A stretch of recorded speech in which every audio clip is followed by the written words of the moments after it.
본격적으로 싸움에 돌입하는 모습입니다. 그렇습니다. 주로 당정을 내놓은 이유는 두 가지겠죠. 첫 번째는 아마도 이제 검찰 수사가 앞으로 진행될 텐데 여당 의원이라면 검찰도 부담스럽겠죠. 그런 점에서 자 내가 아무런 기득권도 없이 수사를 받겠다 이제 이런 다짐일 테고 또 하나는 이제 앞으로 수사 과정 속에서 여러 가지 이제 문제가 발생했을 때 이제 여당에 부담 주지 않겠다 이런 면일 텐데 사실 어제 기자회견은 좀 의외긴 의외였습니다. 네. 그러니까 탈당을 하는 기자회견에서도 당 지도부가 참여하고 이런 걸 봐서는 이게 과연 지금 제가 앞서 말씀드렸던 그러니까 모든 기득권을 버리고 수사에 임하겠다 이런 태도로 당정을 내놓는 것인지 아니면 오히려 전선을 확대해서 싸움판을 더 키워보겠다는 것인지 앞으로 좀 지켜봐야 할 대목인 것 같습니다. 네.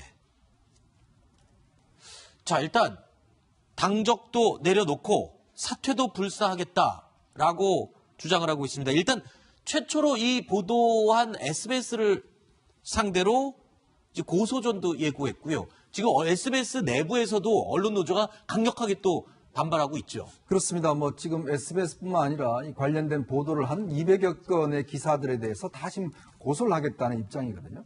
저는 손혜원 의원의 어제 기자회견을 보면서 느낌이 드는 게 굉장히 트럼프식 기자회견을 한 것 아닌가라는 생각이 듭니다.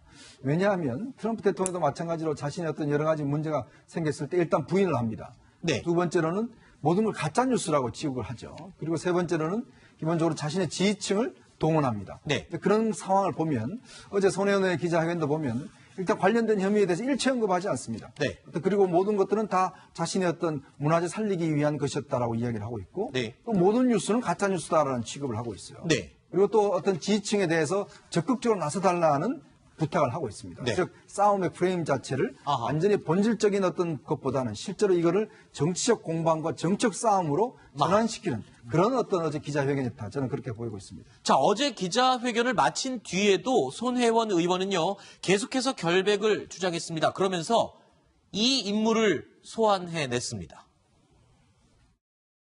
혹시 제가 목포에 후보로 나올 것이라는 그런 질문 없습니까? 누가 하시면 제가 대답해 드릴게요. 목포 나오실 거세요? 다음 선거 때? 저는 안 나올 건데요. 제가 더 이상 국민들이 보고 싶어 하지 않는 배신의 아이콘인 그런 노회한 정치인을 물리치는 방법이 있다면, 그리고 제가 생각하는 역사에 기반한 도시 재생의 뜻을 갖고 있는 후보가 있다면 그분의 유세차를 함께 타겠습니다. 제가 나갈 일은 없습니다. 그러나 박지원 의원을 상대할 그럴 정치인들이 눈에 띈다면 제가 그분을 돕겠습니다. 이른바 셀프 질문이라고 하죠. 저한테 목포 출마할지 여부를 질문할 사람 없습니까? 물어본 다음에 스스로 또 대답을 합니다. 박지원 의원을 향해서 노회한 정치인, 배신의 아이콘, 비난을 퍼부었습니다. 배신의 아이콘이면 뭘 배신했다는 건데 누구를 배신했다는 잘 모르겠어요. 그러니까 처음에는 이제 본인의 투기 의혹에 대해서 그게 사실 예. 이제 맞지 않는 거죠. 그러니까 본인의 편을 들었다가 속지 말로 본인의 편을 나중에 들지 않으니까 본인을 배신한 거다. 이 등식이 잘 성립이 안 되잖아요. 예를 들어서 박지원 의원이 만약에 이 문제를 아무도 제기하지 않는데 먼저 박지원 의원 자 내가 목포를 가서 조사해 보니까 손의원 의원 측이 이러이러답니다라고 턱 그러니까 SBS 처음에 보도한 것 같은 거다. 박지원 의원 발로 처음에 나오기 시작했으면 박지원 의원이 사실 원소스를 제공한 사람이니까 박지원 의원을 공격할 수도 있는데 네. 박지원 의원은 그거 아닙니다. 그러니까 언론 보도를 보고 나서 본인이 입장을 한번 바꾸는 거거든요.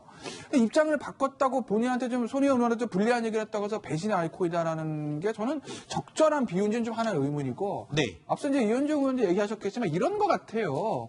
손혜원 의원 입장에서 보면 본인은 지금 선한 본인의 의도를 지금 강조하는 거고 비판하는 언론이나 야당은 의도는 선하다 하더라도 그 과정이나 결과에 좀 문제를 삼는 거 아니겠습니까? 그렇죠. 그런데 이제 손혜원 의원은 본인의 그 의도를 좀 강조하고 싶은 거죠. 본인의 의도를 강조하려 보니까 나는 목포를 띄우기 위한 거다. 그 목포를 띄우기 위한 것을 방해하는 세력이 있다. 재개발을 하려는 세력이 있다. 원래 거기 기득권을 가지고 국회의원을 계속했던 사람이 있다. 그러니까 박지원 의원 쪽으로 갖는 거고 박지원 의원과 본인을 대비시킴으로써 이 싸움의 판을 본인의 의도가 맞는지 안 맞는지 본인의 선한 의도를 방해하려는 자와 그거를 추진하려는 선한 본인 이렇게 좀 틀을 짜 가려는 것 같은데 그것도 프레임 싸움입니까? 네, 그렇다고 하더라도 초선 의원이 사실 야당의 대표까지 지냈던 사람이고 어떤 네. 의미에서 보면 박지원 의원은 현 정부의 대북 정책에 있어서 가장 긍정적으로 얘기해주는 야당 의원 중 한 사람이에요. 네. 그런 사람을 싸움의 상대로 끌어들였다는 게 장기적으로 봤을 때 이득이 될지 저는 그건 좀 의문이에요. 또 국회의원들끼리는 초선과 다선 의원이 싸우는 것도 격이 안 맞는다고 뭐라고 하나 보죠? 뭐가 그렇다는 건 아니고 예, 사안에 따라서는 뭐 초선 의원도 얼마든지 뭐 7선 의원과도 맞붙을 수 있는 게 아닌가 그런 생각도 들기도 하는데 어쨌든 공개 저격당한 박지원 의원도 가만히 있지 않았습니다. 배신의 아이콘이라는 지적에 이렇게 맞받아쳤습니다. 제가 뭐 일일이 대꾸할 필요 없을 거예요. 네네. 왜냐하면은 그 손 의원께서 저를 배신의 아이콘 이렇게 말씀을 하셨는데 저는 손 의원이 투기의 아이콘이라고 생각합니다. 아니 지금 언론에 의거해서 20여 곳, 30여 곳에 가까운 것으로 보도가 되면은 또 본인이 부인하지 못하면은 그건 누가 보더라도 투기예요. 그렇기 때문에 저는 투기가 아니다. 이렇게 생각했던 것을 국민 모두를 배신할 수는 없는 것 아니에요. 그렇기 때문에 투기라고 얘기한 거고 검찰 조사를 받아야 된다라고 했습니다. 김태훈 변호사 말대로 이 손혜원 의원의 10채, 20채, 20곳 뭐 이런 식으로 투기 의혹의 논란이 박지원 의원과의 싸움으로 약간 좀 옮겨가는 느낌이 없지 않아 드는 것 같기도 합니다. 양재열 변호사님은 어떻게 보십니까? 지금 박지원 의원과 손혜원 의원 간의 지금 이런 아이콘 대결. 그래서 저는 이제 뭐 김태현 변호사처럼 이제 정치적 의미를 해석을 하기보다는 네. 뭐 그렇게 보는 방법도 있겠지만 박지원 의원이 처음에는 이 부분에 상당히 긍정적으로 얘기를 했잖아요. 네. 그러니까 손혜원 의원 입장에서는 뭐 20채가 됐든 30채가 됐든 손 의원의 말씀은 지금 저쪽에 목포의 문화적 거리 자체를 활성화시키기 위한 걸로 끊임없이 주변에도 이 투자를 권유를 해왔다는 거 아니겠습니까? 이쪽에는 역시 또 의도 얘기, 선한 의도 그렇죠. 얘기를 지금 하고 그리고 계시네요. 이제 투기라고 얘기를 하려면 네.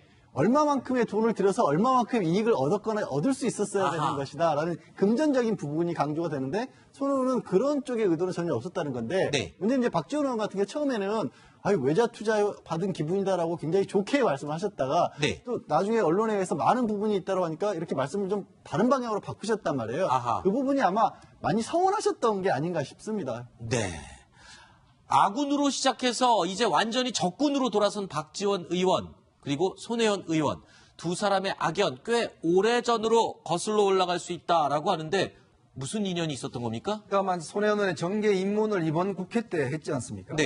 입문하고 난 다음에 이제 아마 박지원 의원이 처음에 손혜원 의원과 만난 이야기를 하면서 그 손혜원 의원이 시계 이야기를 했어요. 손혜원 의원이 자기가 그 시계가 한 7천만 원짜리가 되는데 네. 이 시계를 한 30개 정도 가지고 있다. 아하. 그리고 이게 뭐 자신이 이제 그 구입한 현대 작품 이런 것들 합하면 한 70억 원이 있다 이야기를 하면서 손혜원이 굉장히 좀 사치스럽다 뭐 이런 어떤 뉘앙스로 이제 이야기를 한 것이죠. 네. 그 이후에도 사실은 뭐 조금씩 이제 손혜원 의원의 어떤 발언이나 이런 부분에 대해서 조금 어떤 비난 섞인 이야기를 하면서 그렇게 어떤 썩 좋은 이야기는 아니었습니다. 그러니까 그런 어떤 갈등 관계에 있다가 아무래도 이제 목포 지역 같은 경우는 이제 손혜원 의원은 사실 목포하고는 인연은 없습니다. 인연 없는 상황에서 이제 본인이 처음에 이제 문화재 관련돼서 이제 여러 가지 이제 추진을 했고 박지원 의원도 뭐 그 정도면 뭐 긍정적이다라고 했었는데 문제는 네. 알아보니까 이게 집이 20채가 넘어가니까 네. 이거는 내 지역구에 와서 지금 뭐 나도 모르게 네. 이렇게 20채 이상씩이나 갖는 거는 이거는 좀 비상식적인 거 아닌가? 네. 그래서 입장이 바뀌니까 이런 이제 다툼이 벌어지는 것 같습니다. 그렇군요.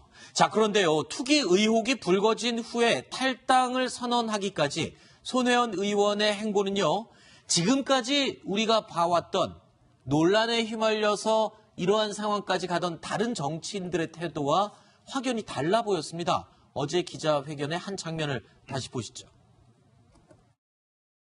저는 제 임기 동안에 여의도의 업법보다는 제가 40년 동안 익혀왔던 대중의 이익을 위한 공공의 이익을 위한 부분에 치중하며 일을 해왔습니다.